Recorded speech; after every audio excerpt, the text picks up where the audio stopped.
المستكبرين، والصلاة والسلام على سيدنا وحبيبنا محمد خاتم الأنبياء والمرسلين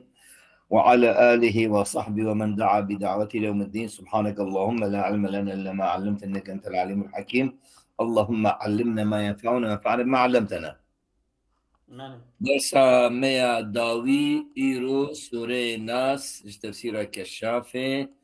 الطيبي در وبلا 605 وجده. بسم الله الرحمن الرحيم. سورة الناس مدنية ومكية. قول أصح أبا هناك سورة دجارة نازل بنا يك جواجي أذن هم وقرف الناس هم سورة فاتحة هم هناك ديجي هند ودجارة نازل بنا يبوي هناك بده اختلاف بين هيئات بين مكية أو مدنية محتملة وهردو جدا بلى.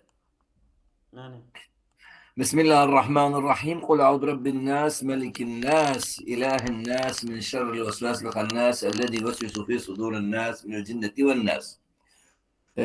براستي ملك الناس أو لسر ملك معلوم مالك قراءتنا لملكة تمام قراءة هذا ملك الناس جبويجي دبيجن دسوري فاتحة دا خدي قرابيت بقراءة أفضل كوبيجي ملك يوم الدين دبين أو شيء ترى يعني هنيك كادقود هنيك بيجن د فاتحة دا مالك يكو خندية دبدا ملك خندية يعني يكو ملك خندية دبدا مالك خندية أما أودي لامي ملدي ملك. قل أعوذ برب الناس ملك الناس ملك. قل أعوذ برب الناس ما قوشش آياتا لمكيه داكتيا قل أعوذ برب ببيجا أز بپروردگار مروفان خود باريزم رب الناس رب إنسانا. قل أعوذ برب الناس معلوم يجي مناسبتها كو قرآن توقيفيها يجي أدلة ويجي أوا قل أعوذ برب الناس سورة باشية الحمد لله رب العالمين سورة يكمينة دويد أخوات عربي الحمد لله رب العالمين دسبيكا قرآنية دسبيكا إسلامي رب خطاب تمام عالمي لها دداوية إسلام دداوية ده مثلا دداوية قرآن ده يعني طبيعي رب العالمين يعني أو معلوم رب عالمي تبايا ليجب بمناسبة شيء رب الناس يعني مخاطب أصلي إجواء عالمها مخاطب أصلي إنسانة. قل أعوذ برب الناس الحمد لله رب العالمين قل أعوذ برب الناس أوسع مناسبة أوسع ذكر بله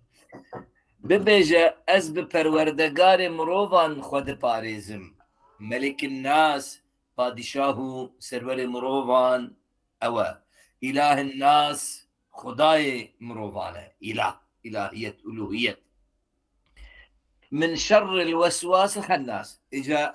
حفظة خوزي ديكم جيكي جبر نقنجية شيطاني كوسواسة كوسوسة ديكا يعني هناك معلوم وسواس هناك بين اسم مصدرها هناك جبيز صفة مشبهة يعني احتمالها مصدر أو كصفة مشبهة الوسواس يعني الذي دائما يوسوس أبي كعيش كاريبي وسوسيها وسوسي ديكي وأوي خناسة يعني أوي رافوكان يعني أوي كو دايما مضربي دما تشدبي دما كنابي خداي تعالى تيغوتن نابي تعالى تيغوتن حمد تديد كربيع باص شو الخناس وهون ذاكر وغفكر بمعنى وكيتي تمدقو الكنس نواتي وصف استيراجي يجي خنس يعني يكون غائبا يعني الذي يوسوس في صدور الناس أبي كوسوسيتي خيدلين مروضان وخرابية لبردلي وان شيرين ديكي معلومات وسوسة ما ديكي لكو جبوت تشتكي قد بخدلي وادا وسوسة ديكي جبوت تشتكي خرابية دبرد شعبي وان شيرين بكي إجا أو وسواس جي بيانوي وسواسي جي سواء كان من الجنة يعني من الناس جي شيطان معناه راستي يخش أبا من الجنة والناس جي شيطان جنو شيطان إنسي يا ربي أم خوا بالرحمة جي دباريزن حقيقة الدنيا إذا ضررك أذيتك إيش وسوسة زحترتنا يعني إجا بالخصوص والناس يعني إنسان تشقى وسوسة إنسان يدير جدا كواج ريدر تخن بالخصوص قرناء السوء نوسا إيرو أن بروبلما مظن إيرو دناف جنجادة دناف زاروغادة دناف بيرغة دناف يعني إنساني ضعيف عنده تفشيه تف أو قرناء السوء يعني تيت كوشعب دن هبودن و حقيقية وج حقيقتي وج إسلامي درت كذن بله خوش نوسا أم درباز بله بله قرئ قل عوزو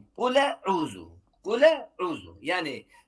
بحذف الهمزة ونقل حركتها إلى اللام همزة نخوندنا وبدمج كرنها دمج أعوذ بقولها تكرن فتحها همزة دانا قل وهمزة بالحذف ونحوه يجي ونحوه فخذ أربعة من الطير دود يجي قراءة أبو مخوان نقول فخذ أربعة من الطير هي قراءة زعد زيادة هي فإن قلت لما قيل برب الناس شما وكي بري ما قول الحمد لله رب العالمين نفس السؤال تيكن شما قل أعوذ برب الناس نقول قل أعوذ برب العالمين مضافا إليهم خاصة خصوصا رب هات إذا فكرن بالناس فقلت لأن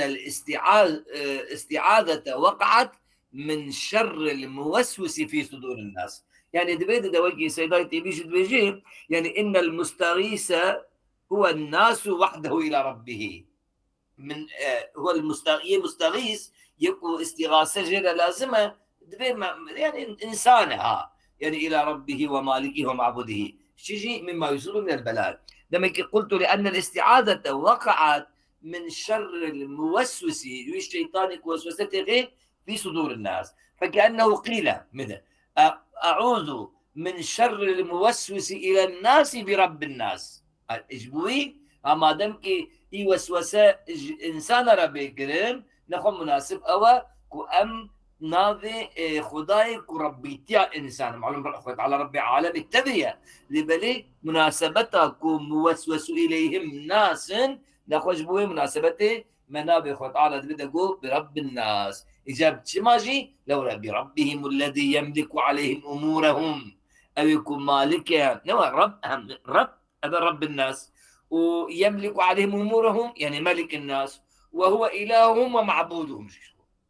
هم رب وهم ملك يعني أمري تمام أمري وان تمام تستوي وهم إله معبود وايا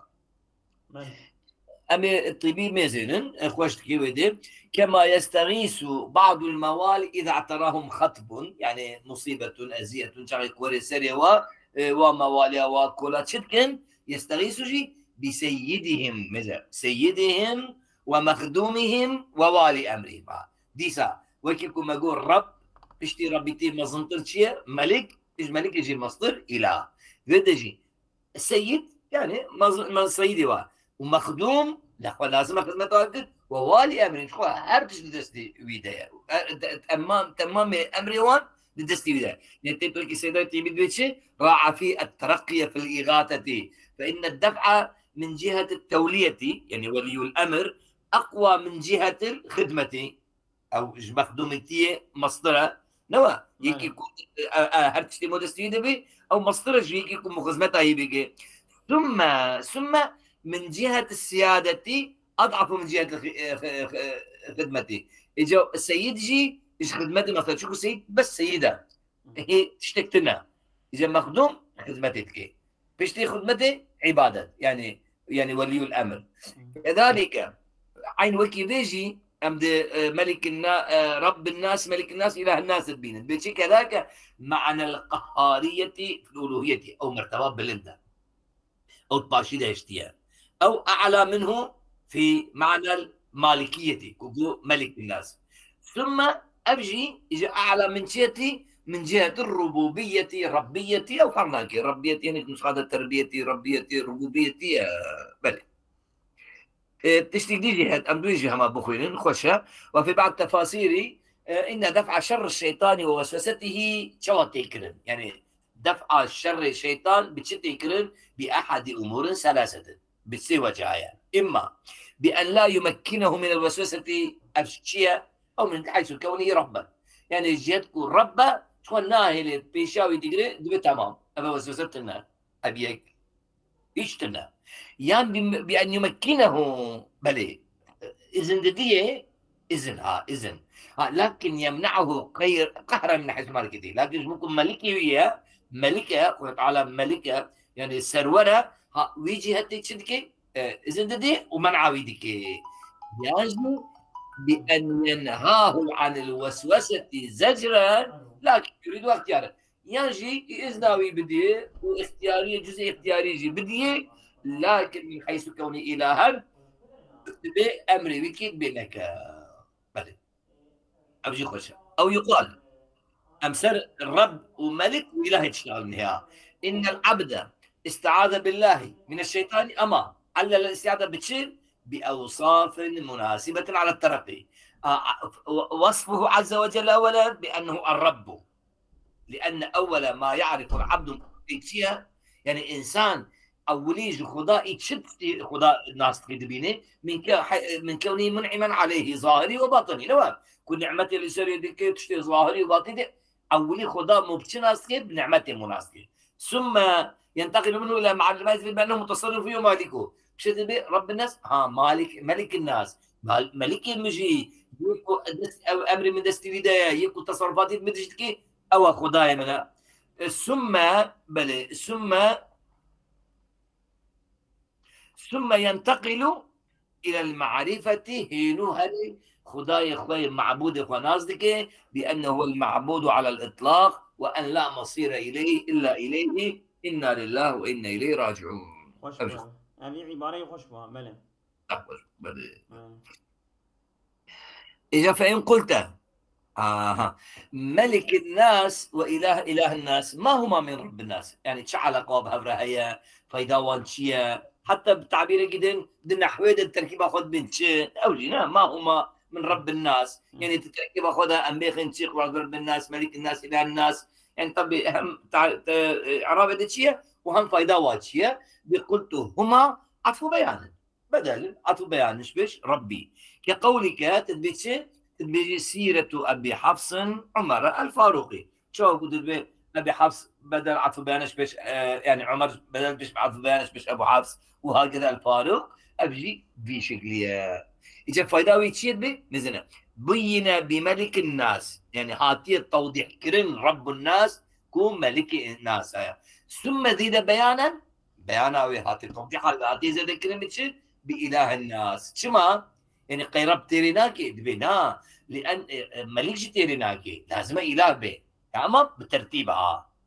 دبي لأنه قد يقال لغيره رب الناس وكيتش اتخذوا أحبارهم ورهبانهم أربابا من دون الله أبدا ما يجمعني إخوة تعالى يكون دبي رب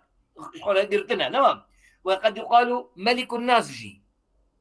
تقولون فلان كس ملك الناس يعني مالك الناس لو أما إله الناس فخاص لا شركة فيه أو يداوي وإله الناس إجت الشريك إذا نمان فجعل غاية للبيان بل وشي حتى تبي مالك قلت بس خاص بالناطقين أنا وذاك مختص بسياسة الناطقين لذلك يقال ملك الناس ولا يقال ملك الأشياء مثلا منابجة ملك الأرض تبي ملك الأشياء تبي ملك الناس خاصة بإنسان ملك قالك وسا خطاب تذهبي قالك وسا عقل تذهبي تشتك تذهبي أو خلاص. إجا سؤالك دين شما تكرار لفظ الناس هاتيك نوت بفهم قلت فهلكت فيها بإظهار المضاف إليه الذي هو الناس مرة واحدة شما السجرة هاد قلت رب الناس ملك الناس الناس شو مقول غاية توضيح وبيان وترسيخ عقيدتها لأن عطف البيان للبيان فكان مظنة للإظهار دون الإضمار ما دام جبوا بيانية وجبوا توضيحية وهذا تعبير كيف شيء إضافة كذا إذا ما خوش دبون وترسيخا للعقيدة تدبين عالم يعني ترسيخ عقيدة بدها تذكر شو كنت إخوات على تخاصم ما بيجي رب الناس از ربهم بقى ملك الناس از ملكي بقى إله الناس أزم إلهي بقى هم ما دام كي ترسيخ عقيدة خوستن لازم إظهار به نا إضمار به وش الوسواس مشهور اسم بمعنى الوسوسة، يعني اسم مصدرها بمعنى مصدر، يعني اسم مصدر ومصدر يعني معنى ونزيكي هذا. بس يجبوك دل سر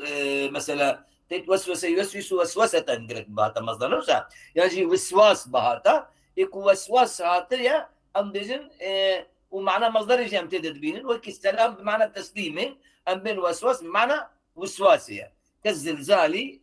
كالزلزالي بمعنى الزلزلة، وكي زلزال وكي معنى زلزلة، وكي سلام بمعنى تسليم هنا، وكي كلام بمعنى تكلمي، يعني هنا بشكل تقول تجوار اسمه مصدر. وأما المصدر مصدر قياسي هو وسوسة تشتى معلوم، فوسواس يقياسي أصلا وسواسة ووسوسته، يعني هرج يعني بالكسر كزلزال زلزل يزلزل زلزلة وزلزالا، وسوس يوسوس وسوسة ووسواسا. يعني تكرر الصفات المشبهة أبيا كالمصدر نه. والله من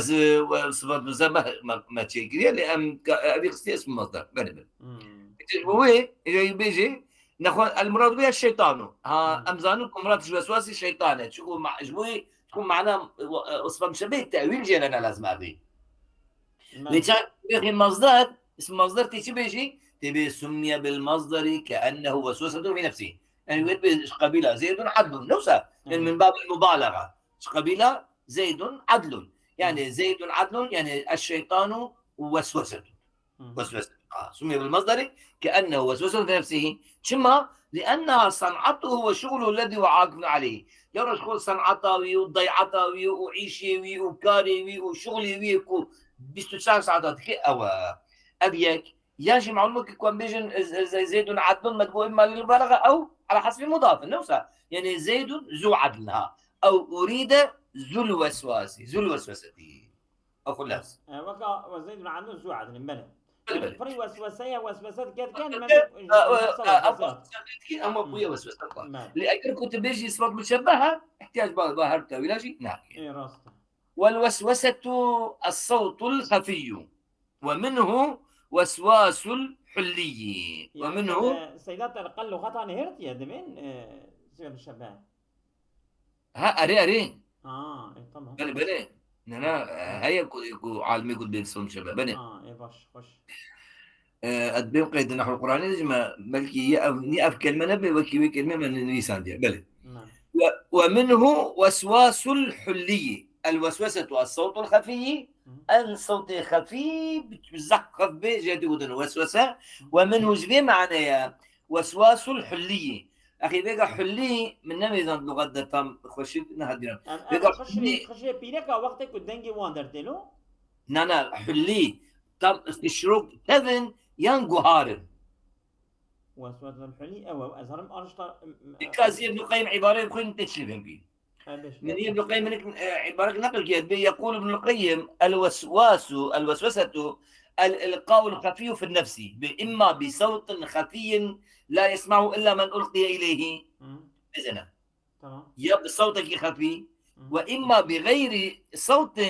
كما يوسوس الشيطان إلى العبد مثلا تمام بغير صوت. ومن هذا وسوسة الحلي وهو حركته الخفية في الأذن. إيه حلي شيء دقيقة أنا أبغى تركيبنا كان حلي مزنة لا عبارة أبغى مزن به وهو ومن هذا وسوسة الحلي وهو حركته الخفية في الأذن. دوام دقيقة أدبوك وينم في الحلية مزنة. والظاهر والله أعلم بلي والظاهر والله أعلم أنها سميت وسوستان مزنة لقربها وشدة مجاورتها لمحل الوسوسة من شياطين الإنس وهو الأذن، فقيل وسوسة الحلي لأنه صوت مجاور للأذن كوسوسة الكلام الذي يلقيه الشيطان في أذن من يوسوس له. من انتبه زينة أشياء شيكيجي أخي حلي لغة أزعان معنوي خشروك له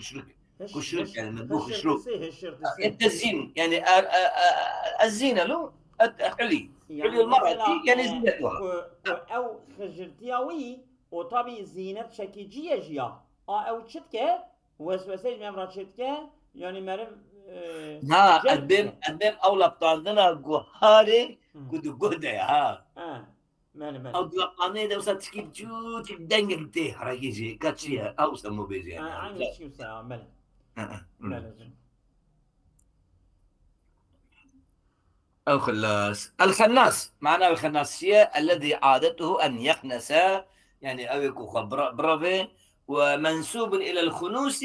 وهو يعني أصلي معناه اللغوي خنوس التأخر معناه باش ماينة اللي تبدا مراته كما قلتي معلوم تماما مفسرة جبجة معناه أو يكون برافي يعني نوصل حد يجي يوري الله عليك اشبارت ده وقت اشبارت ده والتأخر كالعواج والبتات وكي صيغة عواج وبتات أو جيء بمعنى يعني منسوب إلى العوج ومنسوب إلى البت لما روي به عن سعيد بن جبير إذا ذكر الإنسان ربه مثلا خنس الشيطان وولى ضربه وخل باش اخواني يقولوا باش ما يجي تيجي تتمع وش فإذا غفل وسوس إليه كان يكون إنسان غافل عواج وبتات قوتشه لا عواج الله يوجه معناه يعني خربونه وبتات شيء معناه قطعية يعني أظن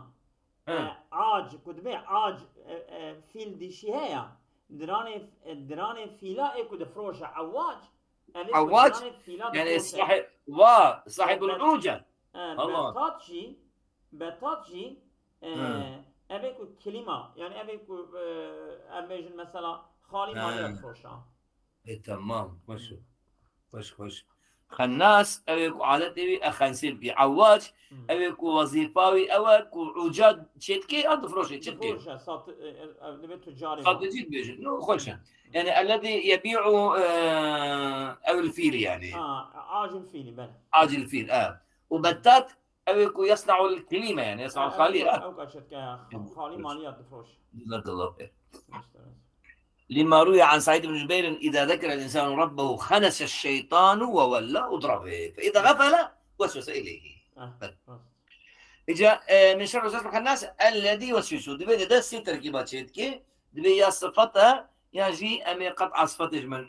موصوفة بكن يجي يعني بالرفع أو بالضم طب إذا كان بالضم معلوم يعني بالرفع أو بالنصب يعني دائما تقول بسم الله الرحمن الرحيم بسم الله الرحمن الرحيم عيني قبل عيني الذي يوسوس يجوز في محله الحركات الثلاث فالجر على صفته يعني من شر وسوسة الناس الذي يوسوس أم بجربه هنا والرفع ونصبه على الشتم يعني على الذم يعني هو الذي يوسوس والزم الذي يوسوس بل ويحسن البيخ وشك أن يقف القارئ على الخناس ويبتدئ الذي يوسوس على أحد هذين الوجهين يعني شافك بجري نخويني بلا طبعا نعطيكش منعوتي لسبب لبسه نعطيكش منعوتي بلا يعني وقفك بالرفع ونصبه أو وجهي خوش عينا إجاب من الجنة والناس معناه مشهور معناه الصح أو بيان للذي يوسوس يعني تشي وذلك مبني على أن الشيطان درباني جني وإنسي لما لقوله تعالى شياطين الإنس والجن وكوكب دليل مجي جوي آيات بيروزا وعن أبي ذر رضي الله عنه قال لرجل هل تعوذت بالله من شيطان الإنس يعني أبو ذر صحابي كدرج إنساني إسلامي كدرج به هل تعوذت بالله من شيطان الإنس يعني معناه بشيء يعني عندما يجي الشيطان نجم تاني شيطان إنسي أو دست الشيطان إنسي جبالكو أزيادة ديتية لوم هذا طبي راسدا ويجوز أن يكون من الجنة متعلقا بيوسوس تشدي دسبيكا وسوساوي شكو دسبيكا من الجنة والناس يعني وسوستي خير دي جنارجي ودي انسانجي شو دمك الشيطان شخورجي يعني جن جنارجي وسوسي شيء انسان هذا دقيق انسان وسوسه شنوك وانجري در ناخذ ايه ديمك لا استفهم عليه صار معنا صار معنا بيجي من الجنات متعلق يوسوسيا اجى معنا تقول هري او شيطان انسان راجي وسوسي شيء جنارجي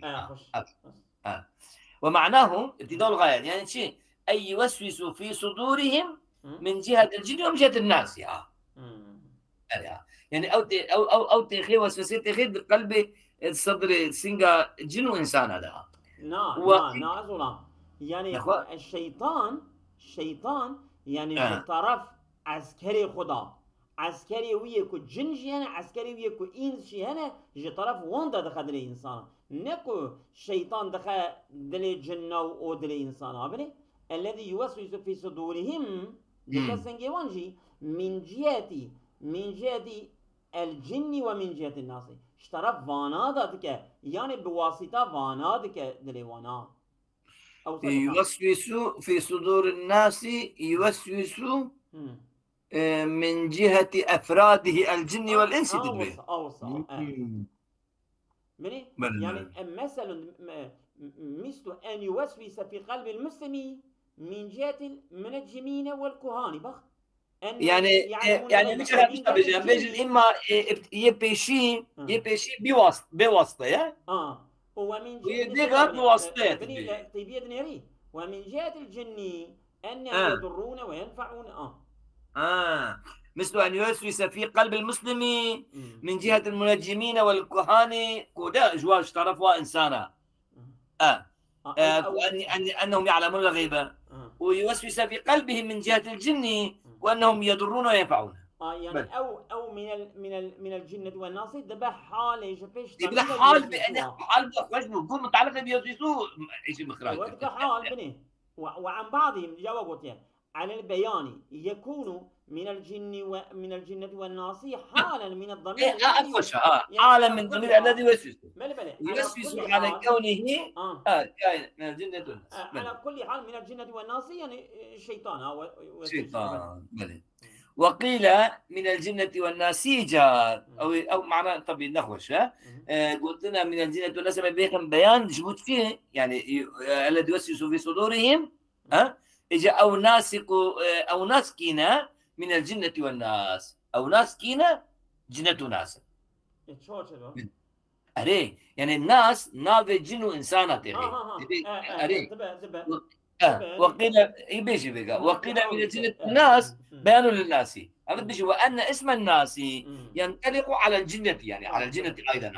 يعني نافي ناس نافي جناية إذا استدلوا بنفر ورجال في سورة الجن شو قد سورة الجن بنفر هاتفوتن برجال إذا حقيقة جنة استعمال الناس إذا حقيقة استعمال خش إذا بقى عيني خش أما وما أحقه أما ولا أقبله وأسحقنا بهم وأسقطنا بهم يعني ما أثبته ما أثبته بلى ما أحقه يعني ما أثبته لا أثبته لأن الجنة بيسموا جنا لاجتنانهم نبي جنة جبوكو جنن يعني جبوكو خفل نوسا جبوكو خفل أو الناس ناسا لظهورهم الناس ناسا جبوكو ظاهرا من الإيناس والإبصار كما سموا بشرا ولو كان يقع الناس على القبيلين ما دام هذول الناس وصح ذلك وثبت أجل صحيح وثابت لم يكن مناسبا لفصاحة القرآن وبرده من التصنع أو يجي ندبو مناسب شبكو قرآن رابع دبي ما دام هردونا يكن شما بيجي قرآن رب الناس نوع من الجنة والناس شيء نافع مخالفة بلغته إجا وأجود من إجا دبي ما دام الله خاطر تشتكي بكن ناخوها هي باش أوها أن يراد بالناس الناسي بيجنا حيرا ياكي شوية حسبه الذي يوسوس في صدور الناسي يكون تشبير كرن أو تشرن جن وإنسان أو إدارة كي دينك أو جبيرات كنت شطاء بلي لأنهما صفتان موصوفان بنسيان حق الله يعني بمعنى كده يا سيداتي بتربيتش فحينئذ يمكن تقسيمه إلى الجن والإنس يناسي لأنهما صفتان موصوفان بنسيان حق الله يعني حقيقة خدا كشبير ذكي يعني وقف بيناينا كقوله يوم يدعو الداعي شوك ودي يشوي حسبه بدج الناس يشوي حسبه كما قرئ من حيث أفاد الناس أو الناس قلت غلطة من حيث أفاد الناس كسر دانية هي دوي قراءة ده ويا شوي حسبه أبي أكثر قراءتك الناس بزيلته خندنا بلي ثم يبين إجا بالجنة وناسي بشام بينها ناسي كينا يبقوا جبير كرن أو جن إنسان ردجا لأن الثقلين هما النوعان الموصوفان بنسيان حق الله عز وجل. وعن رسول الله صلى الله عليه وسلم قال لقد أنزلت علي سورتان ما أنزل مثلهما وإنك لن تقرأ سورتين أحب ولا أرضى عند الله منهما يعني المعوذتين لبلي المقشقشتان ويقال معجزة المقشقشتان أبيها تثبيتنا بنفسها خوارج شد بجر المقشقشتان يعني المتبرئتان أما نقعد الناس نو في الحديث يقال أو مقشقشتان مزانية يكون هذه قل يا الكافرون قل هو الله أحد في الحديث يقال لسورتي قل يا الكافرون قل هو الله مقشقشتان شما أخي شو قل يا الكافرون معناه لا إله ومعناه قل هو الله أحد إلا الله توحيده يعني وصد بني وصد الباسبوجفان هديار نيبوا المقشقشتان أي المبرئتان من النفاق والشرك كما يبرأ المريض من علته يقال قد قشقش إذا يعني المعوذتين تمام معوذتين تمام لمقشقشتان سورة الكافرون والإخلاص تمت السورة والحمد لله. أبا تركي ده هنكي أولا بعث كده مبرأ منه يعني هنكي وكا أو كي خد خوينا وكا عذري خد خوينا ويا ربي تجمن فيها قبول بكي وفلان يعني زمخشري قلت يا زمخشري بيشا البامتنا البوا أوتنا دقيق كده خوزي أسمع ما بيا هلكنا ما بر أدبي شكل يا عربية بقى ما عربية يقولنا قال عبد الله الفقير إليه وأنا أعوذ بهما بهذا رسولته وبجمع كلمات الله الكاملة التامة وأعوذ بكنف رحمته الشاملة العامة من كل ما يكلم الدين يعني يجرحه ويسلم اليقين أو يعود في العاقبة بالندم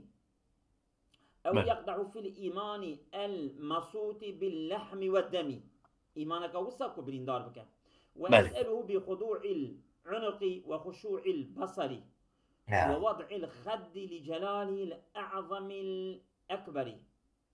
مستشفعا إليه بنوره الذي هو الشيبة في الإسلام يعني لكم فرلاقها متوسلا بالتوبة الممحصة للآثام وبما عنيت به من مهاجرتي إليه ومجاورتي ومرابطي بمكة ومصابرتي كأبيات لأوجد شيكات بين جار الله جار الله أبي تفسير أقول ما كي شكري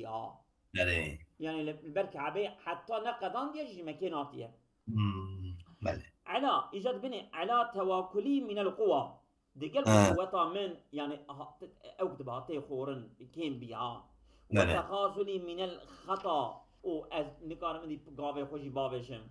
ثم أسأله بحق صراطه المستقيم وقرآنه المجيد الكريم وبما لقيت من كدح اليمين وعرق الجبين في عمل الكشاف عن حقائقه المخلص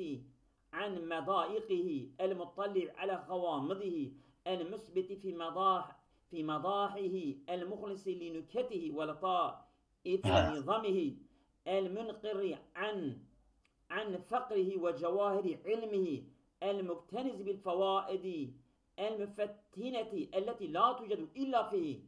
المحيط بما لا يكتنه من بضع ألفاظ ومعانيه مع الإيجاز الحاذق للفضول وتجنب المستكره المملول ولو لم يكن في مضمون إلا إيراد كل شيء على قانونه لكفى به ضالة ينشدها محققة الأحبار وجوهرة يتمنى العثور عليها غاصة البحار وما شرفني به ومجدني واختصني بكرامته وتوحدني من ارتفاعه على يدي في مهبط بشاراته ونزل مكيا ومتنزل آياته وسوره لويدا الكوتشيكرية من البلد الأمين بين ظهراني الحرم وبين يدي البيت المحرم حتى وقع التأويل حيث وجد التنزيل أن يهبط لي أبني جابيا قوتشي أن يهب لي أبنا تبدأ آكر كركر قوتشي أن يهب لي خاتمة الخير آمين. ويقيني مسارع السوء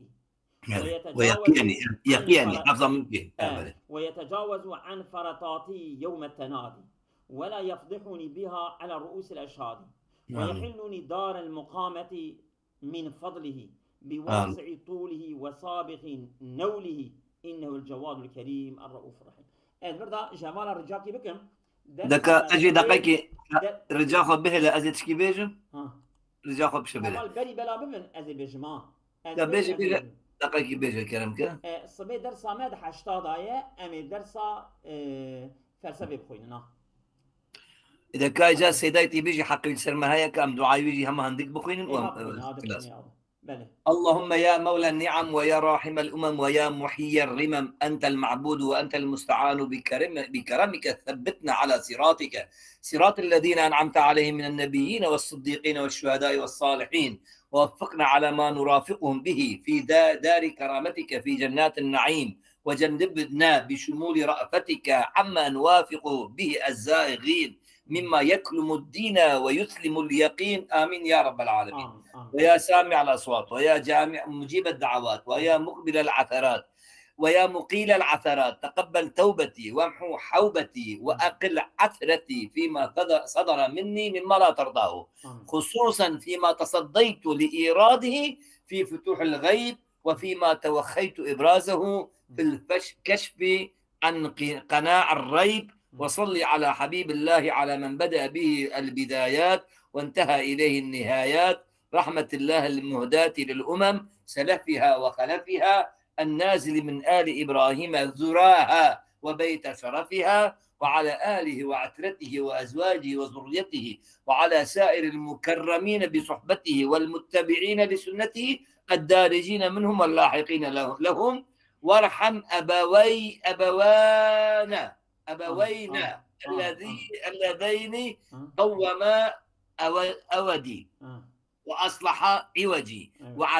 ودعواني إليك بكل خير وأعاذاني بك من كل شر واجزي عنا أئمة الإسلام وعلامة الطريقة ومشايخ خيرا سيما من علمنا وأدبنا ونصحنا فيك وهدانا إليك واخلفنا في أهالينا وذرارينا واسلك بنا وبهم صراطك المستقيم وأرهم سبيل المتقين واجعلهم من عبادك الصالحين برحمتك يا أرحم الراحمين والحمد لله رب العالمين.